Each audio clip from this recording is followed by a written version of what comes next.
Le chef de l'OTAN s'en est de nouveau pris à la Chine, qu'il accuse de jouer un rôle déterminant dans le conflit en Ukraine. Le parti d'extrême droite allemand AfD forme avec ses alliés un nouveau groupe au Parlement européen. Il s'appellera Europe des nations souveraines.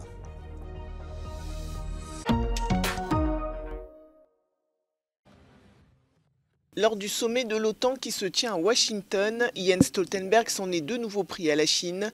Il accuse Pékin de jouer un rôle déterminant dans le conflit ukrainien. As NATO allies agreed today in our summit declaration, China has become a decisive enabler of Russia's war against Ukraine.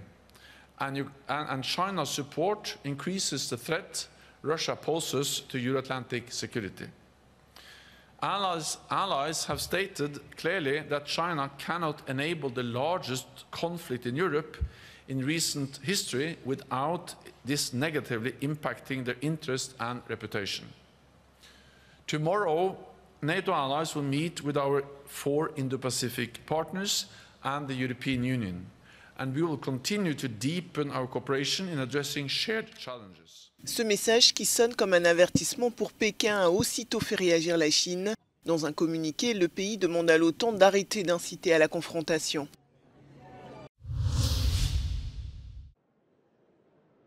Les 32 pays de l'OTAN ont réaffirmé leur solidarité sans faille avec le peuple ukrainien et déclaré que le pays était sur la voie irréversible de l'adhésion.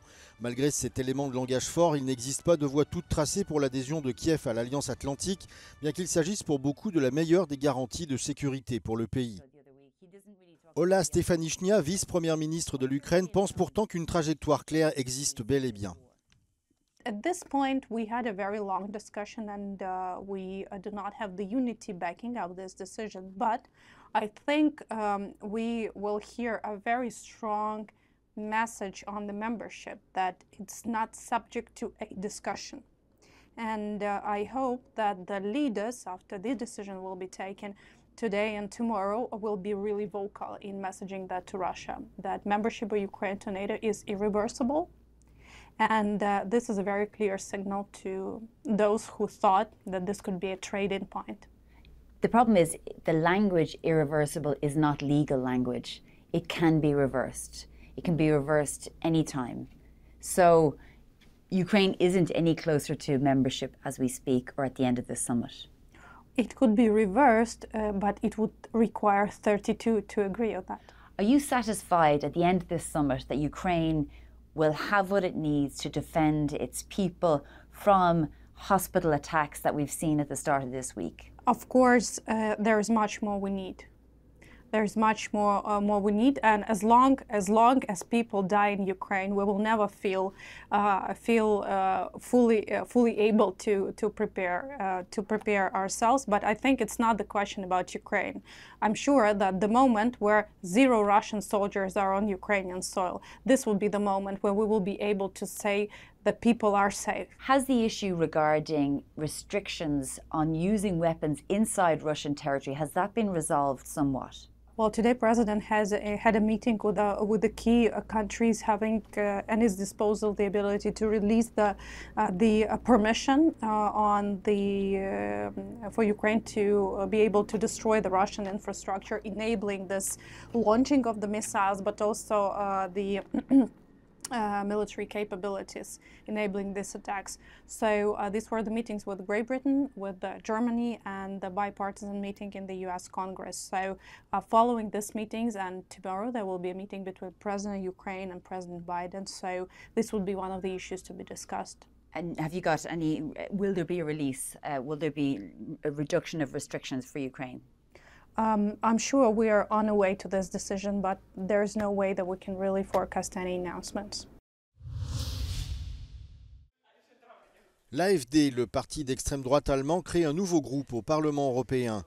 Baptisé Europe des nations souveraines, ENS, il comptera 25 élus de 8 différents États membres, une des conditions requises pour former un groupe politique.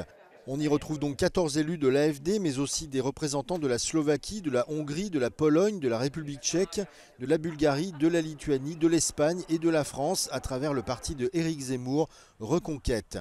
La création d'Europe des nations souveraines intervient quelques jours après celle du groupe emmené par le Fidesz de Viktor Orban et le RN de Marine Le Pen qui comptera lui 84 élus. Un groupe qui avait refusé l'entrée de l'AfD suite à des scandales à répétition autour de son leader Maximilian Krah, mais aussi pour des propos jugés trop extrémistes sur certains sujets.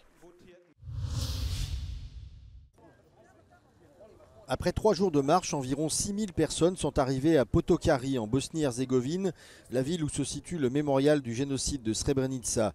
Ils ont emprunté le même chemin que beaucoup de Bosniaques ont arpenté il y a presque 30 ans pour fuir la guerre qui faisait rage. Parmi eux, des enfants de combattants de Srebrenica, entrant bras dessus, bras dessous, tout comme le firent leurs pères il y a 29 ans. Le 11 juillet 1995, l'enclave de Srebrenica tombait aux mains des forces serbes de Bosnie. C'était le début du plus grand massacre de civils depuis la Seconde Guerre mondiale.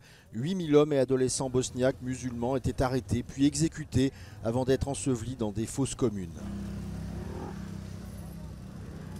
Dans le même temps, dans la capitale serbe, quelques dizaines de militants des droits de l'homme ont commémoré l'anniversaire du massacre.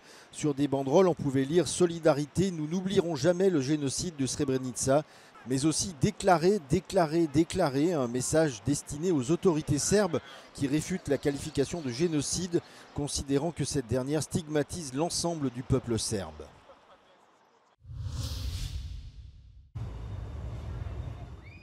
Le continent européen traverse un véritable été des contraires. Les températures sont bien inférieures à la moyenne dans le nord, avec beaucoup plus de pluie que la normale, tandis que les pays du sud sont déjà aux prises avec des vagues de chaleur et des incendies de forêt majeurs. Selon une étude, près de 17 000 événements météorologiques extrêmes ont été enregistrés en Europe en 2023, contre environ 11 400 en 2021. La région des Balkans a été frappée par des vagues de chaleur particulièrement précoces. En Grèce, 6 touristes étrangers ont été retrouvés morts après une randonnée. En Belgique, les précipitations ont été supérieures à la normale pour le 9e mois consécutif. Le 9 juillet, un violent orage a fait des ravages à Bruxelles. Des inondations et des glissements de terrain ont également coûté la vie à au moins 7 personnes en Suisse, en France et dans le nord de l'Italie.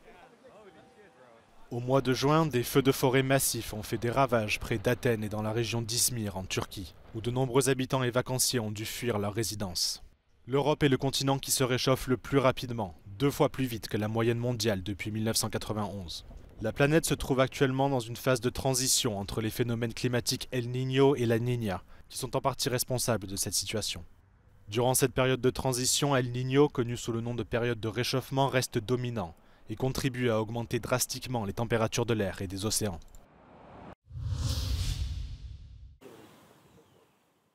Sur ce chantier à Toulouse, les ouvriers travaillent malgré la chaleur.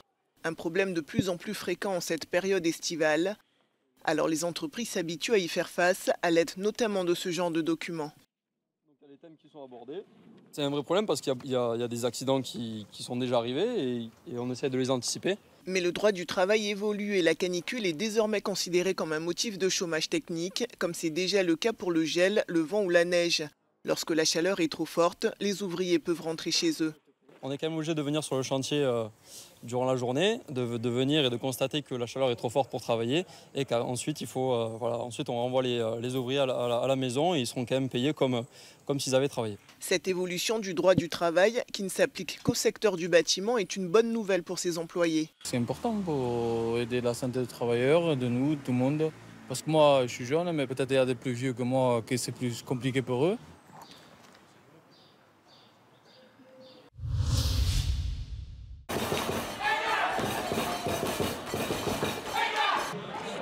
Have just beat the Netherlands 2-1, and now on Sunday they will be going off to face Spain here in Berlin for the final of the Euros 2024. Will that be their chance to bring home the first bit of major silverware since they won the World Cup in 1966? Unbelievable, absolutely unbelievable. Like, heart in mouth moment. We did not expect to go into the final here. We've played terribly this whole tournament.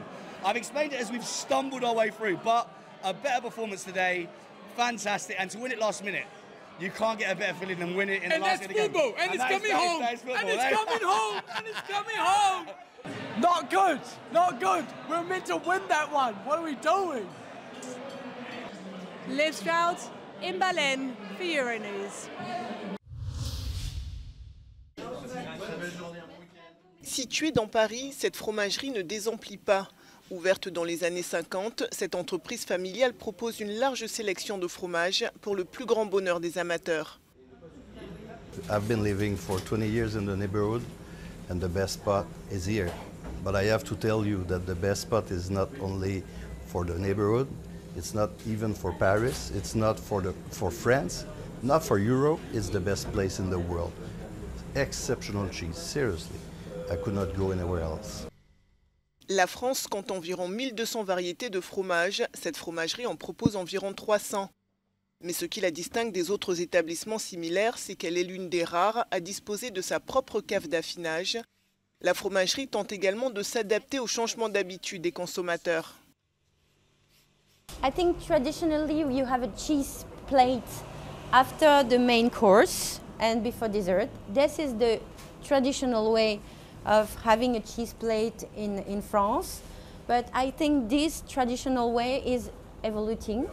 Now you can have a all cheese and meat course.